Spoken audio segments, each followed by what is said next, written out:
ஆகமம், பழைய ஏற்பாடு ஆதியாகமம் 12ஆம் அதிகாரம்.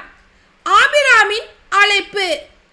ஆண்டவர் ஆபிராமை நோக்கி, உன் நாட்டில் இருந்தும் உன் இனத்தவரிடமிருந்தும் உன் தந்தை வீட்டில் இருந்தும் புறப்பட்டு நான் உனக்கு காண்பிக்கும் நாட்டுக்கு செல். உன்னை நான் பெரிய இனமாக்குவேன், உனக்கு ஆசி வழங்குவேன், உன் பெயரை நான் சிறப்புற செய்வேன், நீயோ ஆசியாக விளங்குவாய். உனக்கு ஆசி கூறுவோருக்கு நான் ஆசி வழங்குவேன், உன்னை சபிப்போரை நானும் சபிப்பேன். உன் வழியாக மண்ணுலகின் மக்களினங்கள் அனைத்தும் ஆசி பெறும் என்றார். ஆண்டவர் ஆபிராமுக்கு கூறியபடியே அவர் புறப்பட்டு சென்றார். அவருடன் லோத்தும் சென்றார். ஆபிராம் ஆரானை விட்டு சென்ற பொழுது அவருக்கு வயது 75. ஆபிராம் தம் மனைவி சாராயையும் தன் சகோதரன் லோத்துவையும் உடன் அழைத்து சென்றார். அவர்கள் ஆரானில் சேர்த்திருந்த செல்வத்துடனும் வைத்திருந்த ஆட்களுடனும் கானான் நாட்டிற்கு புறப்பட்டு சென்று அந்நாட்டை சென்றடைந்தனர். ஆபிராம் அந்நாட்டில் நுழைந்து செக்கேமில் இருந்த மோரேயின் கருவாலி மரத்தை அடைந்தார். அப்பொழுது கானானியர் அந்நாட்டில் வாழ்ந்து வந்தனர். ஆண்டவர் ஆபிராமுக்கு தோன்றி, உன் வழிமரபினருக்கு இந்நாட்டை கொடுப்பேன் என்றார்.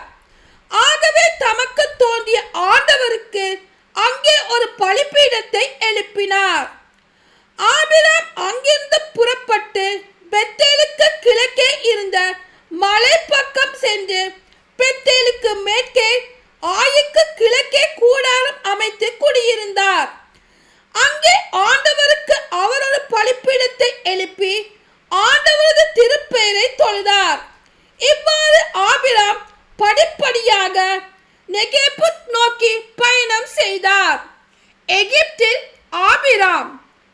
அப்பொழுது அந்நாட்டில் உணவு பஞ்சம் ஏற்பட்டது. பஞ்சம் கடுமையாக இருந்ததால் ஆபிராம் தான் தங்கி வாழ்வதற்கு எகிப்து நாட்டிற்கு சென்றார். அவர் எகிப்து நெருங்கிய பொழுது தம் மனைவி சாராயிடம், நீ கண்ணுக்கு அழகானவள் என்பது எனக்கு தெரியும். எகிப்தியர் உன்னை காணும் பொழுது இவள் அவனுடைய மனைவி என சொல்லி என்னை கொன்று விடுவர், உன்னையோ உயிரோடு விட்டு விடுவர். உன் பொருட்டு எனக்கு நல்லது நடக்கவும் உன்னால் என் உயிர் காப்பாற்றப்படவும் நீ என் சகோதரி என சொல்லிவிடு என்றார்.